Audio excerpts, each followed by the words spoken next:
نحمده ونصلي على رسوله الكريم أما بعد فأعوذ بالله من الشيطان الرجيم بسم الله الرحمن الرحيم قد أفلح المؤمنون الذين هم في صلاتهم خاشعون والذين هم عن اللغو معرضون والذين هم للزكاة فاعلون رب اشرح لي صدري ويسر لي أمري واحلل عقدة من لساني يفقهوا قولي سبحانك لا علم لنا إلا ما علمتنا إنك أنت العليم الحكيم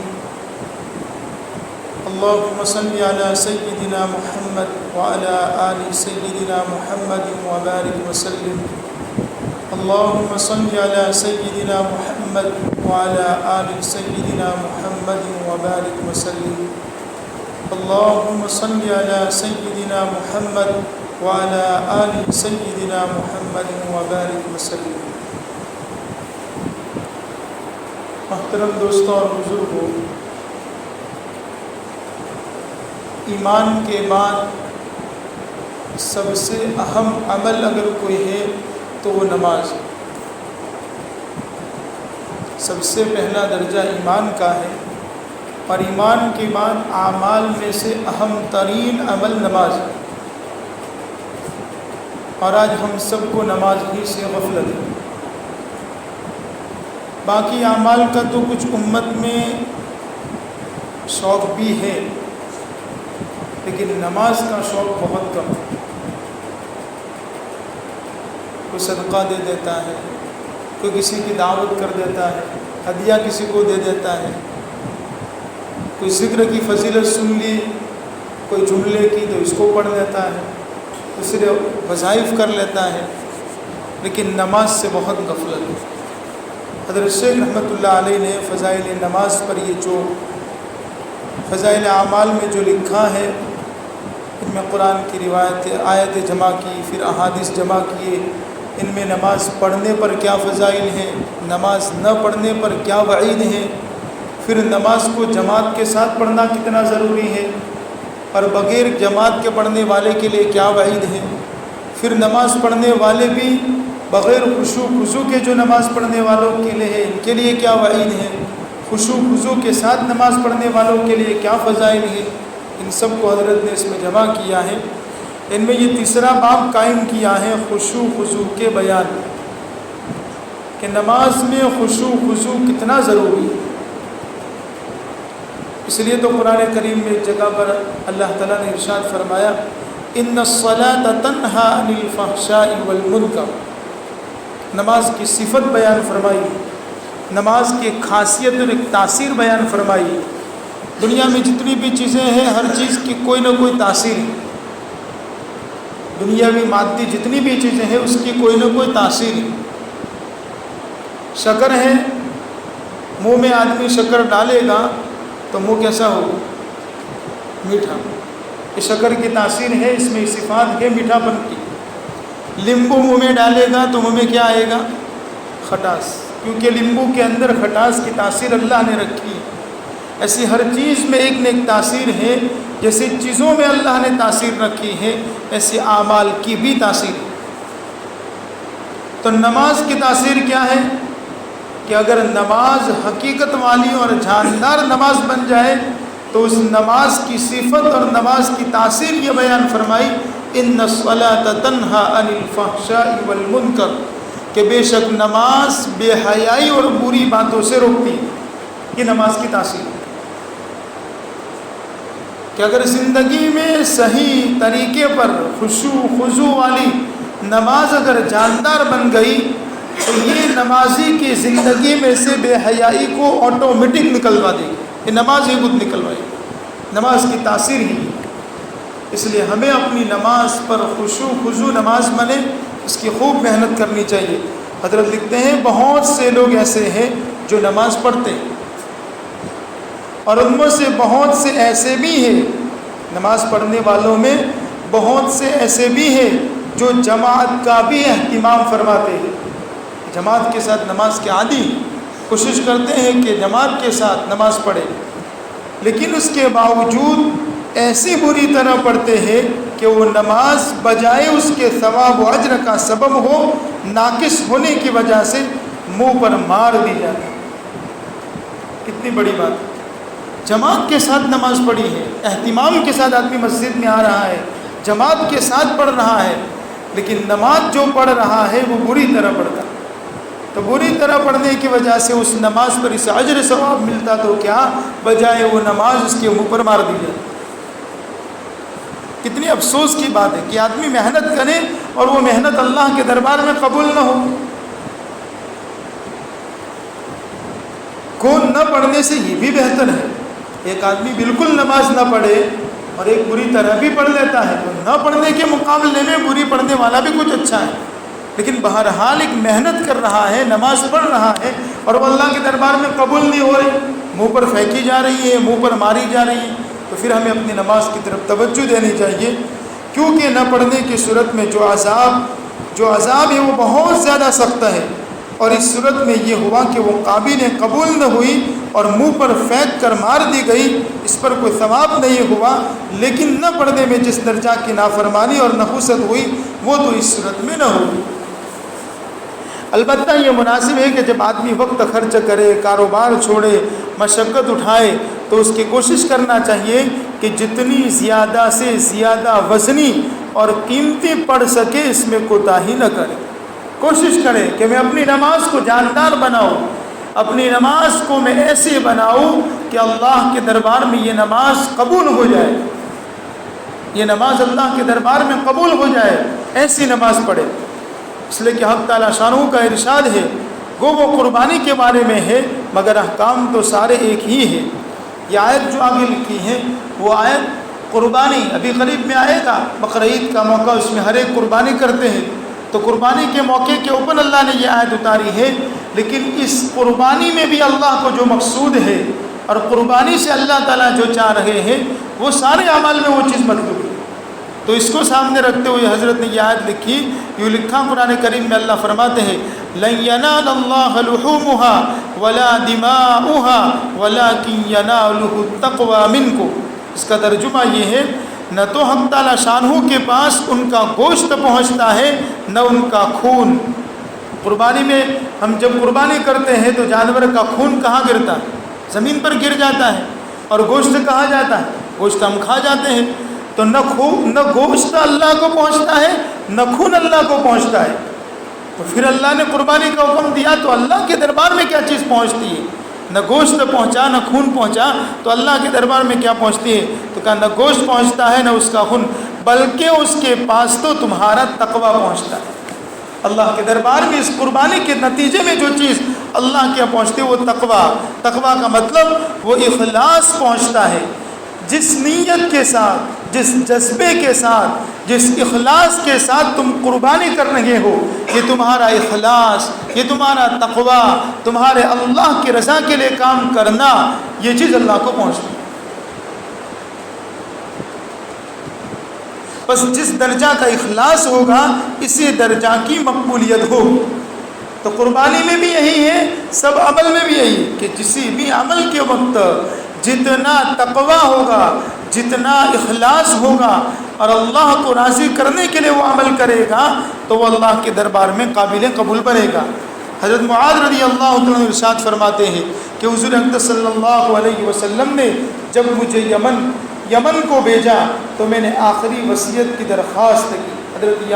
حضرت معاذ رضی اللہ عنہ کو اللہ کے رسول نے یمن کا حاکم بنا کر یمن روانہ کیا تھا، تو اس وقت جاتے ہوئے انہوں نے اللہ کے رسول سے یوں کہا، اللہ کے رسول مجھے کوئی نصیحت کیجیے، کوئی وصیت کیجیے۔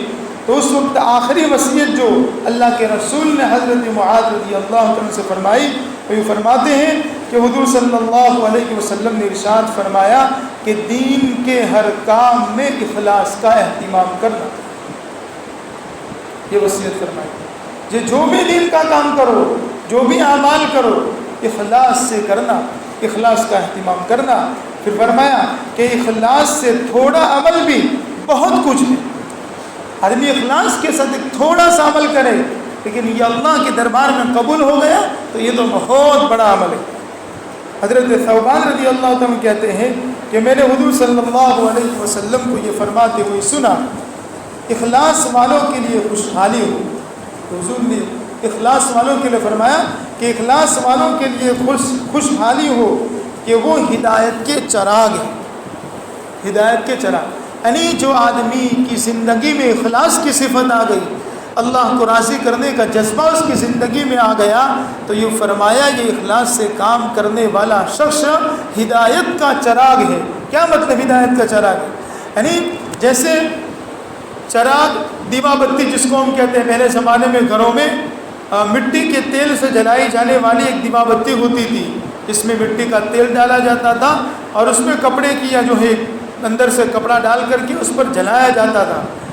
پھر اس کے بعد ہو گیا فانوس آیا, پھر ہو گیا موم بتی ہم نے دیکھی, اور آج جو ہے ہمارے یہاں لائٹ ہے, لائٹ کے ذریعے سے روشنی کی جاتی ہے, تو اس کو بھی چراغ کہہ سکتے ہیں.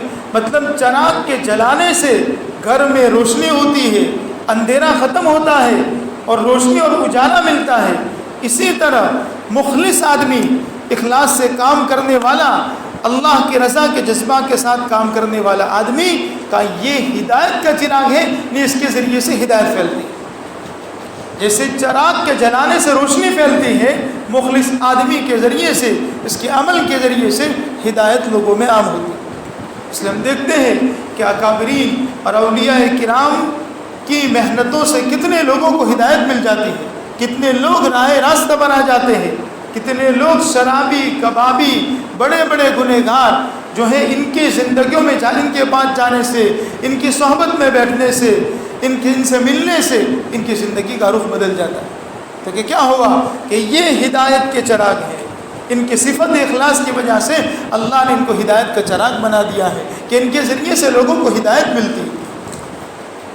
ان کی وجہ سے سخت فتنے دور ہو جاتے ہیں. ایک تو ہدایت بھی لوگوں کو ملتی ہے, اور ایسے مخلص بندوں کا زمین پر ہونا ان کی وجہ سے فتنے دور ہو جاتے ہیں. ایک حدیث میں حضور صلی اللہ علیہ وسلم کا ارشاد ہے کہ حق تعالیٰ ضعیف لوگوں کی برکت سے اس امت کی مدد فرماتے ہیں. ضعیف لوگوں کی مدد سے برکت سے اس امت کی مدد فرماتے ہیں. نیز ان کی دعا سے, ان کی نماز سے, ان کے اخلاص سے.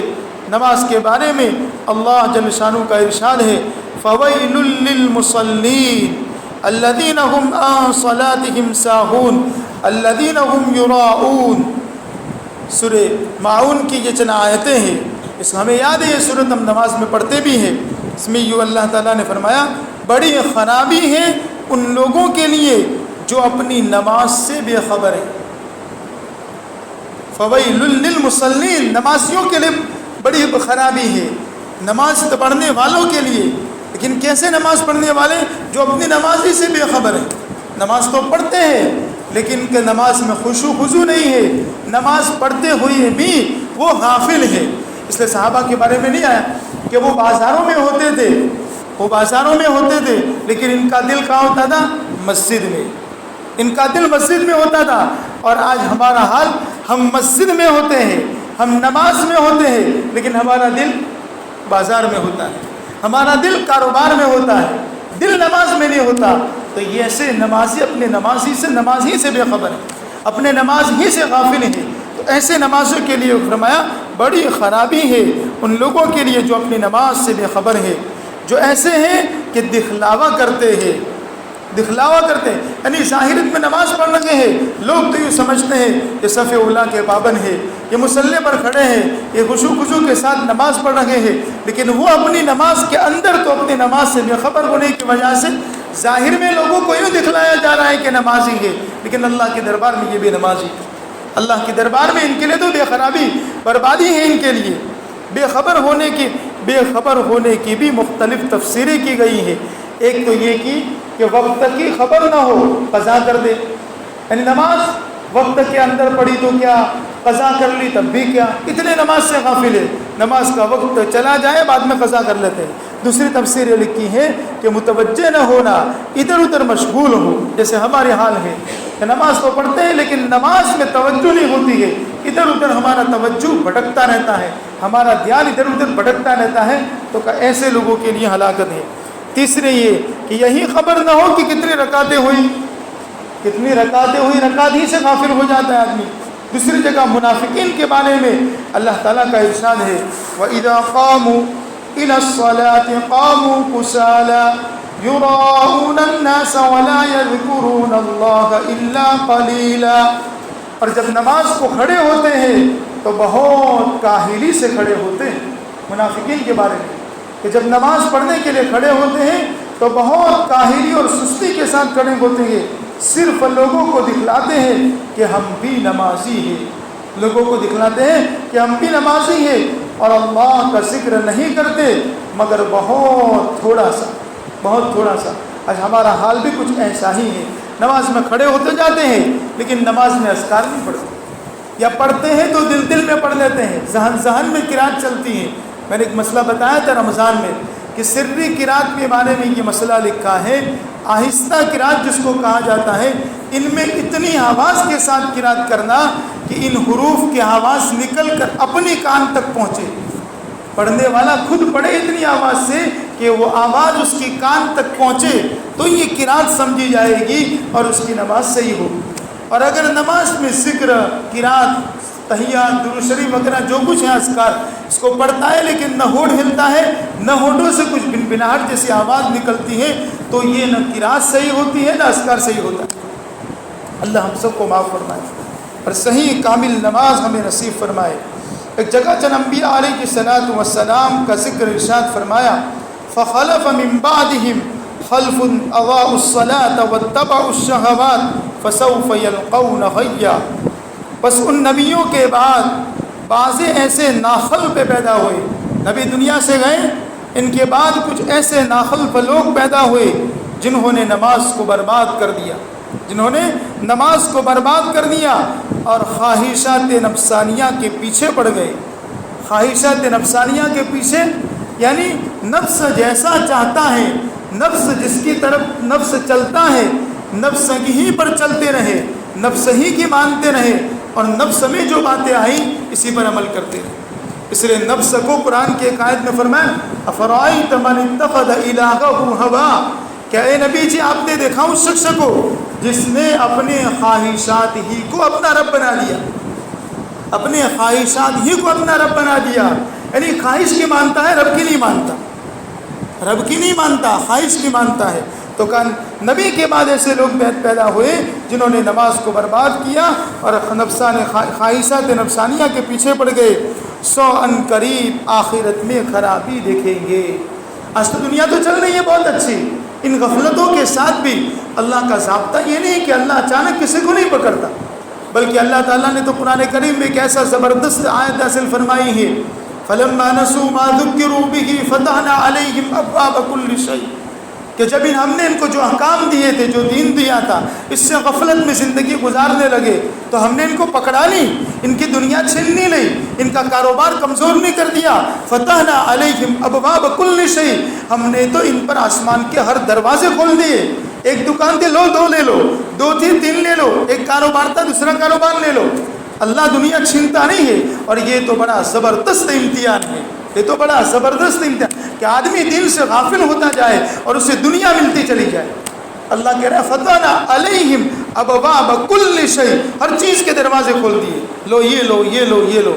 پھر اچانک اللہ کی طرف سے پکڑ آتی ہے، اچانک اللہ کی طرف سے پکڑ آتی ہے، اور پھر جب اچانک اللہ کی طرف سے پکڑ آتی ہے تو آدمی حق کا بکا رہ جاتا ہے۔ اس لیے ہمارے اکابرین تو اپنے اولاد کے سلسلے میں یہ دعا کرتے تھے اے اللہ ہمارے اولاد کو گناہ راس نہ آئے، ہماری اولاد کو گناہ راس نہ آئے، یہ دعا کرتے تھے۔ مطلب یہ کوئی بھول کرے، کوئی گناہ کرے تو اللہ تو فوراً ان کے پکڑ کر لے، تاکہ جب اللہ کی پکڑ آئے گی یہ توبہ کر کے اللہ سے اپنی صلح کر لیں گے۔ اور اگر اللہ پکڑے نہ اور پھر ان کی نعمتوں میں اور دنیا کی چیزیں لیتا چلا جائے تو یہ آدمی اور گناہوں میں آگے بڑھ جاتا ہے۔ اس لیے تو کسی کی جوانی میں کوئی گناہ ہوا ہے تو اللہ تعالیٰ بڑھاپے میں پکڑتے ہیں۔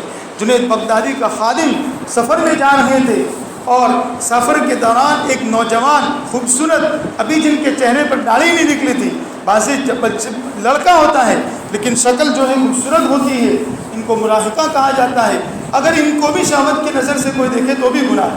تو یہ خادم کی نظر اس پر پڑ گئی، شہوت کی نظر کی، حضرت نے دیکھ لیا، کہا خادم سے کہ کیا کر رہے ہیں؟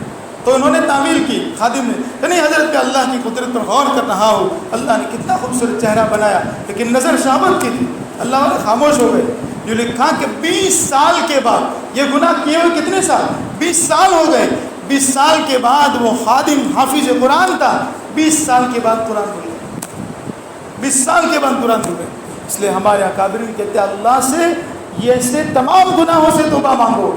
اللہ جس گناہ کو کر کے بھول گئے ہیں، ہمیں یاد بھی نہیں ہے، اللہ تمام گناہوں سے سچی توبہ روزانہ مانگتے رہو کہ کہیں ایسا نہ ہو کہ کوئی گناہ زندگی میں ہو جائے اور اللہ کسی وقت اس کی پکڑ نہ کر دے۔ اللہ ہم سب کو صحیح نماز پڑھنے کی اور اللہ کے دین کو سمجھ کر چلنے کی توفیق عطا فرمائے، آمین۔ وآخر دعوانا الحمدللہ۔